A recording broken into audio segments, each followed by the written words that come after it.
ओ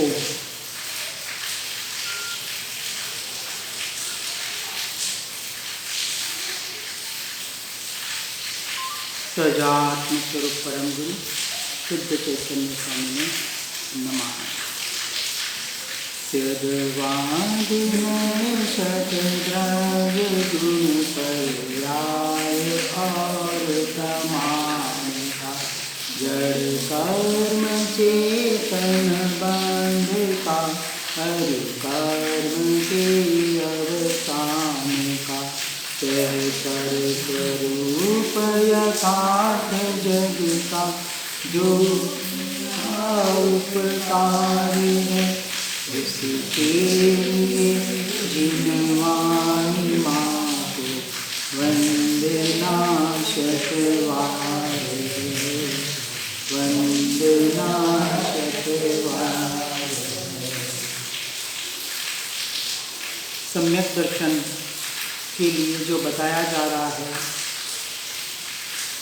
कल हमने लिखा था कि स्वभाव दृष्टि से ही राग और आत्मा भिन्न जिसे ज्ञात होते हैं, ऐसा जिसको अभ्यास है, इसलिए सूक्ष्म अंतर्दृष्टि के द्वारा ज्ञान और राग का भिन्नत्व जानकर, यानी परद्रव्यों का परिणमन तो 100% भिन्न ही है, परंतु जो आत्मा से ही उत्पन्न होने वाला ऐसे जो उसके अनंत गुणों में जो एक ज्ञान गुण है और आत्मा की ही जो मलिन पर्याय जिसे हम राग कहते हैं, इन ज्ञान का और उस राग का भी जो यथार्थ भेद विज्ञान करता है, जो इस मलिन परिणति को भी अपना जो स्वरूप और स्वभाव नहीं मानता है, ऐसे ज्ञान और राग का भिन्नत्व जानकर ज्ञान में एकाग्र होने से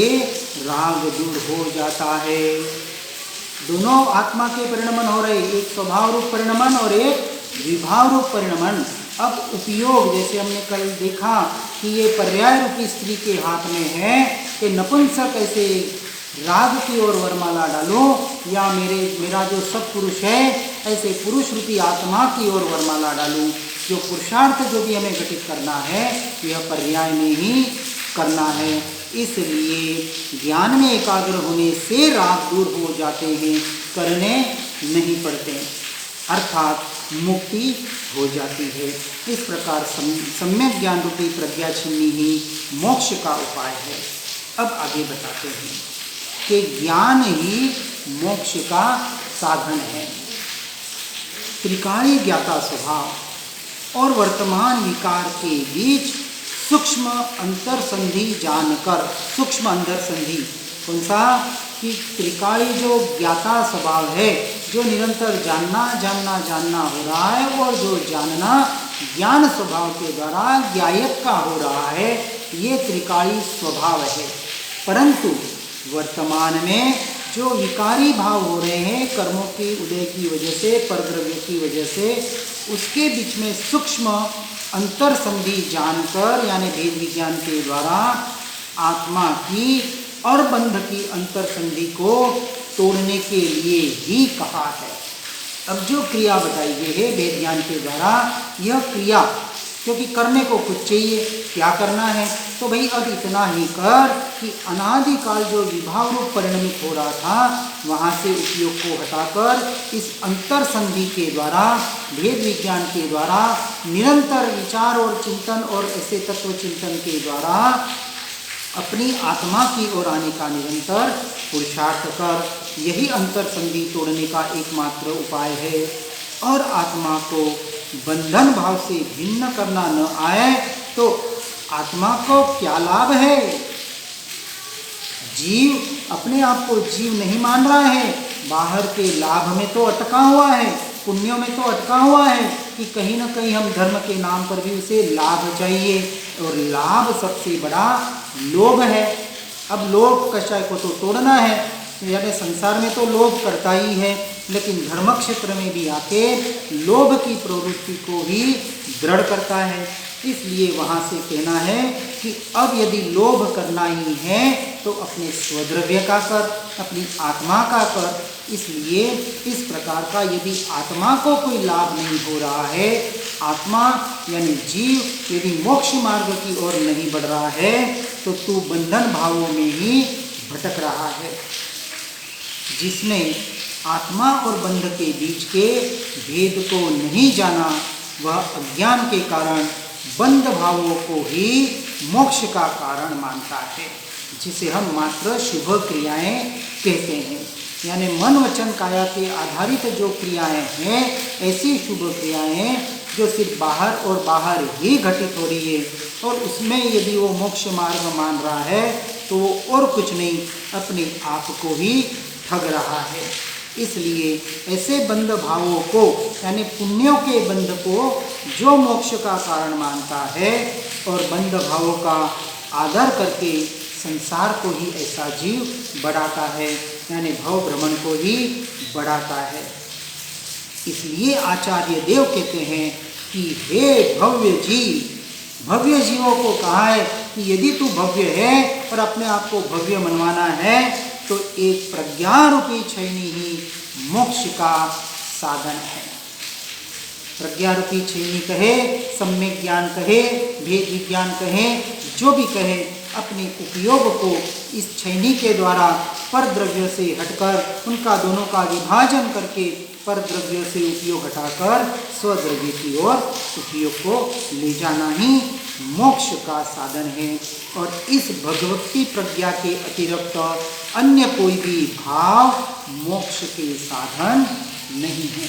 सर्वोत्कृष्ट भाव अपने स्वरूप के स्वभाव की ओर, और ज्ञायक भाव तो सर्वोत्कृष्ट भाव है जिसमें हमें स्थिर होना है। इसलिए ध्यान करने पर पहले चैतन्य की ओर का विकल्प उठता है और वह निर्विकल्प का साधन है। यह बात भी यथार्थ नहीं है। अब यहाँ कह रहे हैं कि ध्यान में जब हम बैठते हैं और चैतन्य की ओर जो विकल्प उठा रहे हैं वह भी वास्तविक निर्विकल्पता का साधन है, ऐसी बात को यहाँ अभूतार्थ कहा है, यथार्थ नहीं बताया है। क्योंकि विकल्प तो बंध भाव ही है और निर्विकल्पता ही शुद्ध भाव है।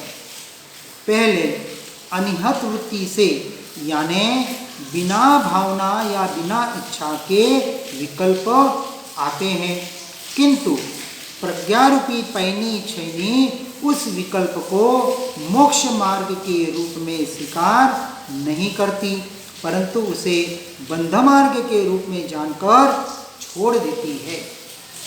जब विकल्पों के द्वारा, विचारों के द्वारा जब जीव अपनी आत्मा में अपने स्वरूप में स्थिर होने का पुरुषार्थ करता है, और इस पुरुषार्थ के वक्त यदि भी उन विकल्पों को अपना स्वरूप मान रहा है तो वो कहीं न कहीं भूल कर रहा है।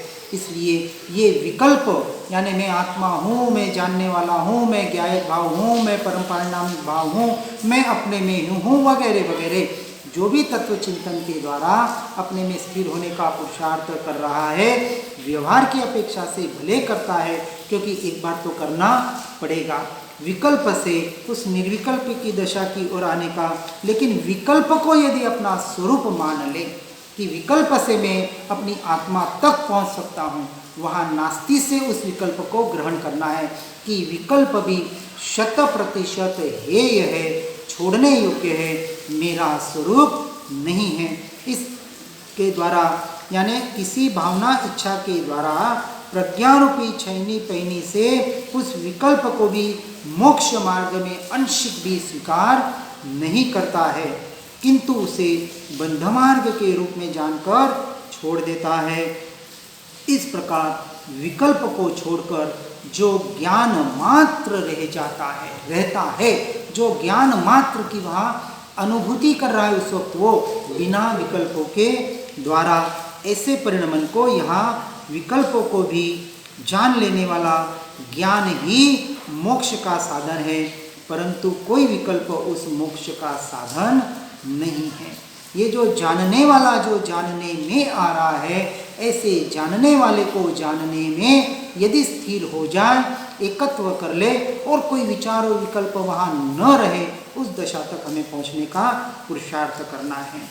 इसलिए जो शुभ विकल्पों को मोक्ष के साधन के रूप में स्वीकार करते हैं, उनके भगवती प्रज्ञा प्रकट नहीं हुई है। इसलिए वे बंध भाव और मोक्ष भाव को भिन्न भिन्न नहीं पहचानते और अज्ञान के कारण बंध भावों को ही आत्मा के रूप के अंगीकार करके निरंतर बद्ध होते रहते हैं। इसलिए निर्विकल्प अवस्था को भी सही तरीके से समझकर हमें निरंतर उसकी ओर ही पुरुषार्थ करने का प्रयास करना है। जबकि ज्ञानी को आत्मा और बंध भाव का स्पष्ट भेद ज्ञान होते रहता है। इसलिए मोक्ष मार्ग के बीच में आने वाले बंध भावों को बंध के रूप में निशंकतया जानकर उसे छोड़ते जाते हैं और ज्ञान में ही एकाग्र हो जाते हैं। इसलिए ज्ञानी प्रतिक्षण बंध भावों से मुक्त ही होते हैं। इसलिए ध्यान अपेक्षा से जिसे कहा, हम तो कहते हैं कि एक जगह बैठ के ध्यान करें, वो तो ठीक है, लेकिन बाकी के वक्त क्या करना है? क्या बाकी के वक्त अपने ज्ञान स्वभाव में नहीं रहना है? तो इसलिए हम तो कहते हैं खाते पीते उठते बैठते चलते फिरते सोते जागते 5 इंद्रियों के विषय के परिणमन के काल में और मन के विकल्पों के बहते हुए प्रवाह के काल में निरंतर हमें उस ज्ञान स्वभाव में आने का पुरुषार्थ करना है, जिसे हम भेद ज्ञान और अवलोकन के क्रिया के इसमें परिणमित करने का प्रयास करते हैं। वह भी एक ध्यान की ही अवस्था है। ध्यान का सीधा सा अर्थ है कि जो उपयोग पर द्रव्य रूप परिणमित हो रहा है, उस उपयोग को सद्रव्य की ओर परिणमित करने का पुरुषार्थ, इसका नाम भेद ज्ञान है और व्यवहार से इसी को ध्यान कहा गया है। निश्चय से तो अपनी आत्मा में एकाग्र होना, स्थिर हो जाना और काया का भी उत्सर्ग हो जाना, इसको निश्चय से ध्यान की अपेक्षा से ग्रहण करना है। इसलिए इन सब में यानी सम्यक दर्शन पहले गुणस्थानक से लेके 12वें गुणस्थानक तक जो समय सार जी में संवर अधिकार में बताया है और जिसमें भेद विज्ञान की ही महिमा बताने में आई है। पहले से 4थे गुणस्थानक तक बल जबरी पूर्वक, प्रयत्न पूर्वक, क्रिया पूर्वक, कर्तृत्व बुद्धि पूर्वक करना पड़ेगा और 4थे गुणस्थानक से होते जाएगा। वहाँ फिर चारित्र मोह निकालने के लिए उसकी स्थिरता के यानी शुद्धोपयोग की स्थिरता का वहाँ पुरुषार्थ होगा। अब यहाँ कहते हैं कि भेद विज्ञान की ही प्रमुखता है, भेद ज्ञान की अपार महिमा है और समय सार जी के 131वें श्लोक में भेद ज्ञान की महिमा बताते हुए कहते हैं कि जितने भी सिद्ध हुए हैं वे सब भेद विज्ञान से ही हुए हैं और जो बंधे हैं वे सब उसी भेद विज्ञान के अभाव से ही बंधे हैं। अनादिकाल से लेकर जब तक जीव के भेद विज्ञान नहीं होता तब तक वह बंधता ही रहता है।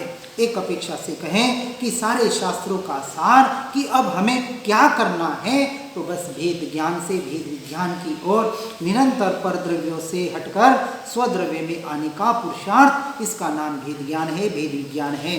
इसलिए जिस जीव को भेद विज्ञान होता है वह कर्मों से अवश्य छूट जाता है और मोक्ष को अवश्य प्राप्त करता है, वरना संसार में ही परिभ्रमण करता रहता है और कर्मों से बंधता रहता है। इसलिए कर्मबंध का अर्थात संसार का मूल भेद विज्ञान का अभाव ही है और मोक्ष का प्रथम कारण भेद विज्ञान ही है। जो भेद विज्ञान की ओर नहीं बढ़ पा रहे हैं वह समझना अभी मोक्ष की ओर नहीं बढ़ रहे हैं और जो भेद विज्ञान का निरंतर अभ्यास कर रहे हैं यानी पर द्रव्यों से हटकर जो अपने स्वद्रव्य की ओर आने का निरंतर पुरुषार्थ कर रहे हैं वह मोक्ष के अधिकारी है और बिना भेद विज्ञान के कोई सिद्धि को प्राप्त नहीं कर सकता। अब आगे आत्मा और बंध भाव में भेद बताने का प्रयास किया गया है।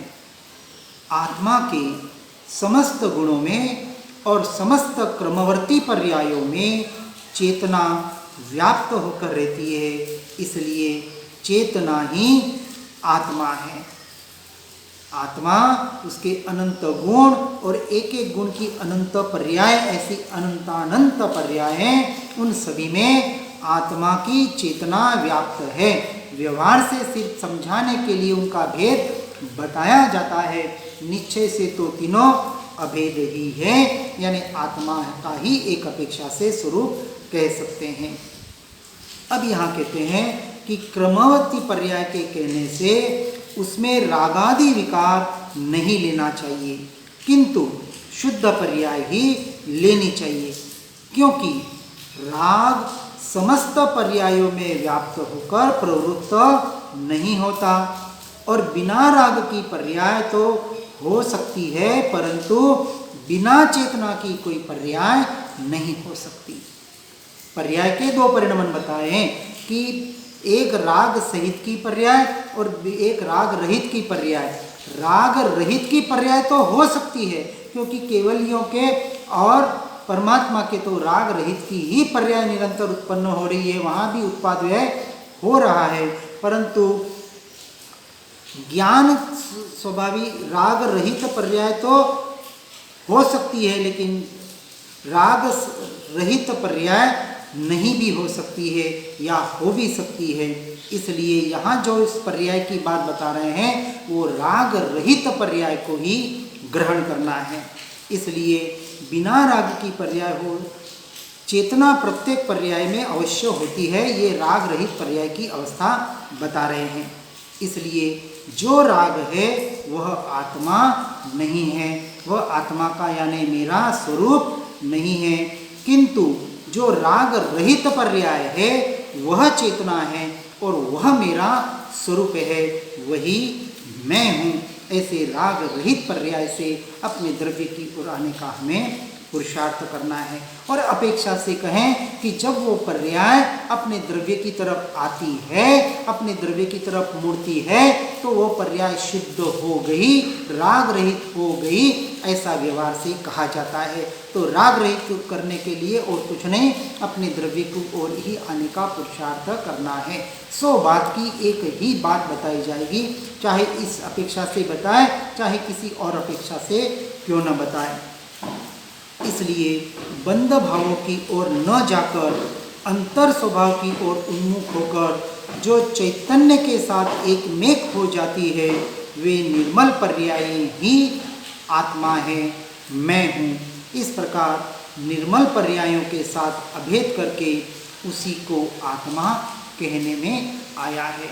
इसलिए ये हम एक उस पर्याय को भीतर लाने के लिए एक विकल्पात्मक प्रयोग करते हैं कि ये जो जानने वाली ये जो पर्याय हैं, ये जो निरंतर जानना जानना जानना हो रहा है, यह जानना ज्ञान स्वभाव से हो रहा है, और यह ज्ञान स्वभाव जो अनंत गुणों के साथ रहकर जानता है, कोई अलग होकर नहीं जानता है, तो अनंत गुणों का भी परिणमन वहाँ एक साथ हो रहा है।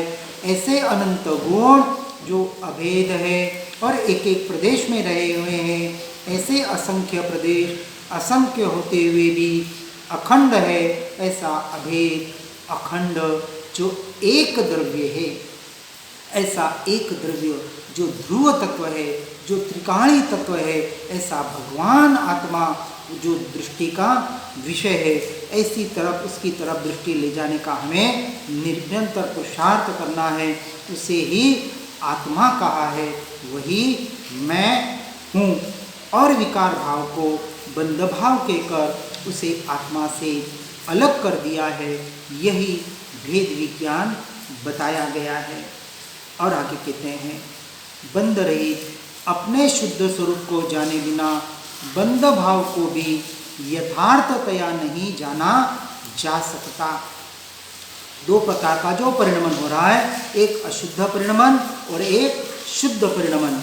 इसलिए बंध रहित ऐसे अपने शुद्ध स्वरूप को जाने बिना, यानी निरंतर जो पुरुषार्थ करना है वो अपने बंध रहित ऐसे शुद्ध स्वरूप का ही हमें वहाँ चिंतन करने की बात बता रहे हैं।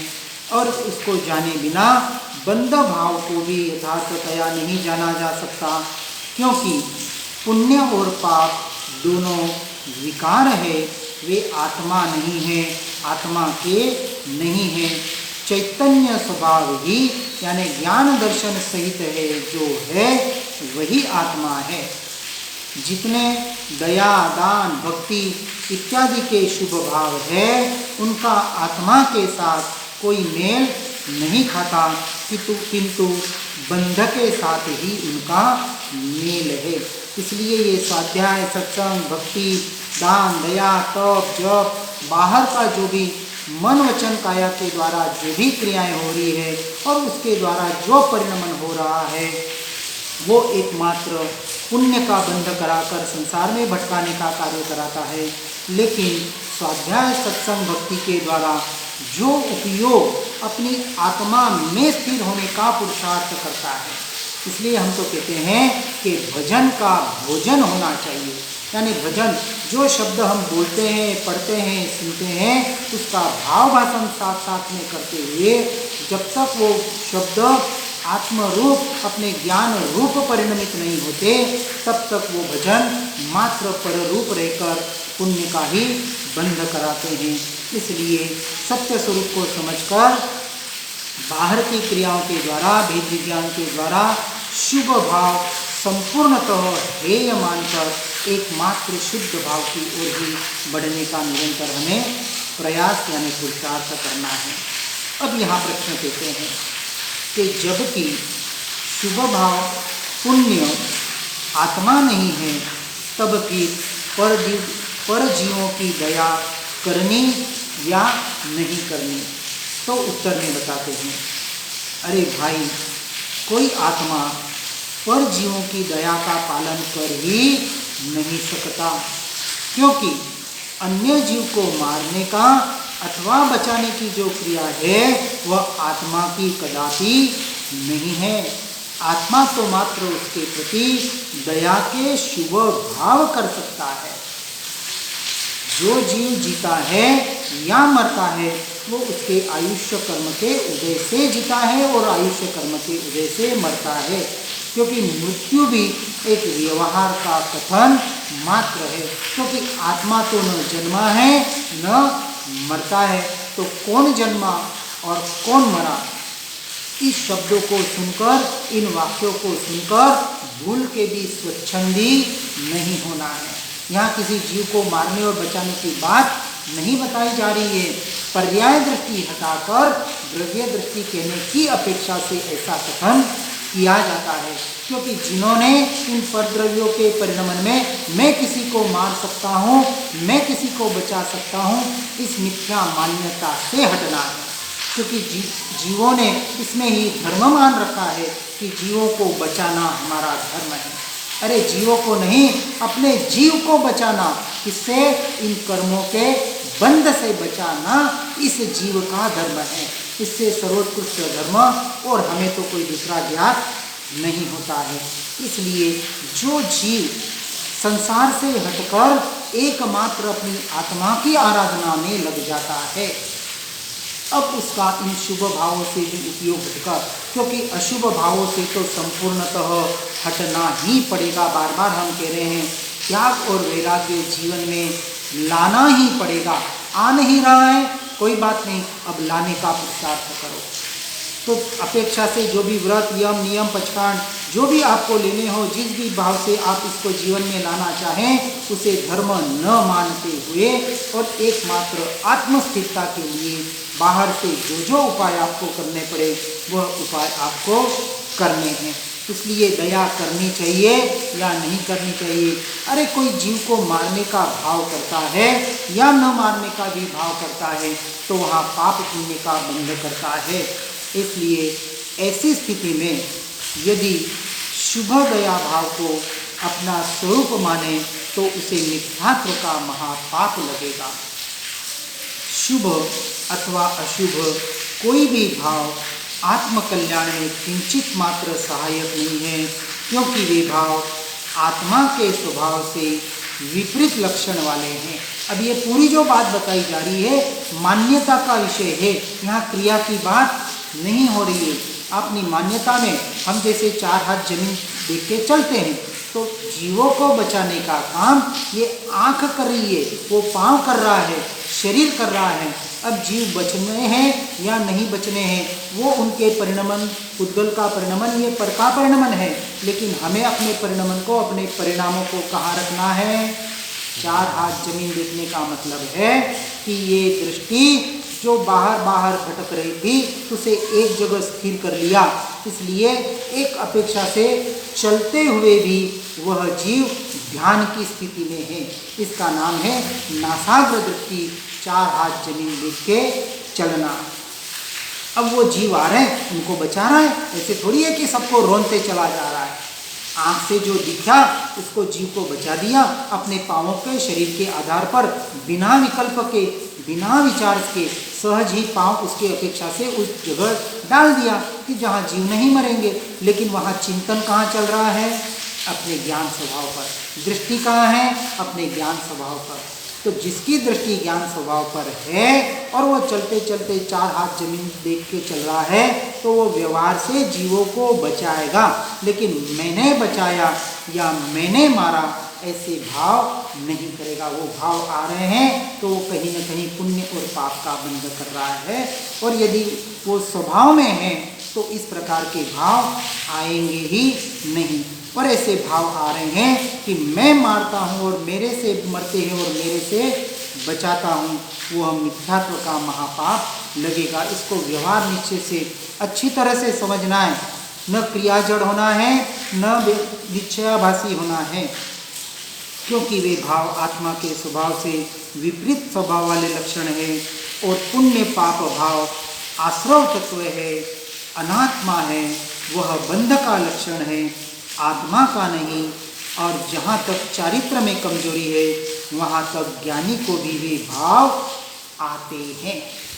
अब बताया कि ये भाव आते हैं, लेकिन उन भावों को, उन क्रियाओं को सम्यक दृष्टि जीव अपना नहीं मानते हैं। उसे हेय मानते हुए भले भाव आए, क्रिया हो भी जाए, उन क्रियाओं को, उन भावों को भी संपूर्णतः हेय मानकर एकमात्र अपने ज्ञायक भाव को ही उपादेय मानकर निरंतर अपने ज्ञायक भाव की ओर ही आने का प्रयास करते हैं, पुरुषार्थ करते हैं। इसलिए बात को बराबर समझना है। सिर्फ इस बात को कि ये जो बात बताई गई कि ना मैं किसी को मार बचा सकता हूँ, ना कोई मुझे मार बचा सकता है, ना मैं किसी को सुखी दुखी कर सकता हूँ, ना मुझे कोई सुखी दुखी कर सकता है, इसका आशय एकमात्र ये है कि जीव अपने इस अज्ञानता से दुखी होता है और ज्ञानपना आने से सुखी हो सकता है। तो दुखी होना भी मेरा ही परिणमन है और सुख स्वरूप आत्मा की ओर आना ही मेरा ही परिणमन है। एक अज्ञान की दशा है और एक ज्ञान की दशा है। अब हमें अज्ञानी बनकर रहना है या ज्ञानी बनकर रहना है।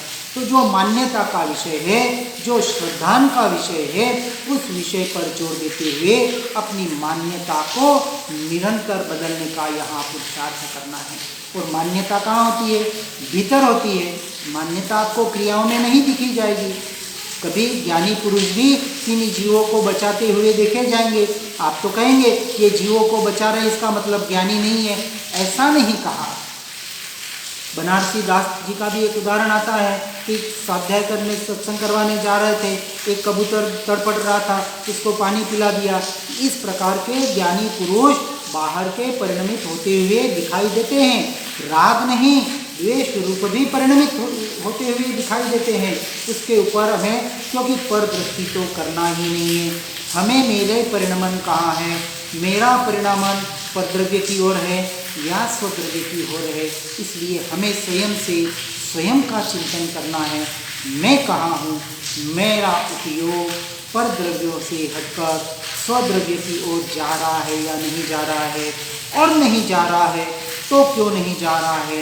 इस प्रकार का सारा प्रयोगों के आधार पर इन पे उपाय करते करते परद्रव्यों से, पर भावों से हटते हटते निरंतर अपने स्वद्रव्य की ओर, अपने स्वभाव की ओर आने का पुरुषार्थ करना, यही एकमात्र आत्मार्थी का, मुमुक्षु का, मोक्षार्थी का सच्चा लक्षण है। इस लक्षण को अपेक्षा से अपनी योग्यता के अनुसार ग्रहण करके हर जीव इस मार्ग में आगे बढ़ने का पुरुषार्थ करे, प्रयास करे। इसी भावना के साथ गुणाद्य विद्यो कुछ भी करने में आया हो तो मिच्छामि दुक्कडम। ओम नमः। ज्ञान से हो सम्यक श्रद्धा, हो चारित्र महान पाऊं पद निर्वाण। निज निधि निज में बताए, यह अनंत उपकार है उसके लिए जिन वाणी माँ को वंदना शतवारे, वंदना शतवारे।